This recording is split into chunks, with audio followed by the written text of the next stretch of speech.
Saya ingin tanya berkenaan dengan bayaran untuk pelakon-pelakon ni. Sebenarnya adakah Yang Berhormat Menteri atau kementerian membuat audit selepas kita memberi dana tu? Kerana ada yang dapat 300,000, ada yang dapat 1 juta ni.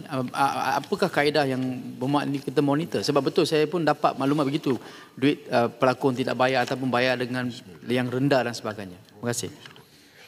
Memang Yang Berhormat, sebelum ini kita benarkan pasaran untuk tentukan kadar.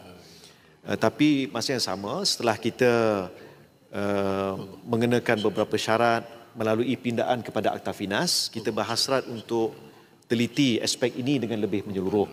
Ya, bila masa sekiranya sebuah syarikat itu menerima dana kandungan kreatif di KK dan ada beberapa syarat termasuk mesti membuat caruman pekeso.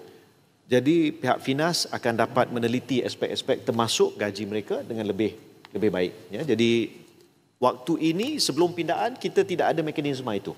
Tapi selepas ini insya-Allah kita akan ada lebih ruang dan bidang kuasa untuk meneliti.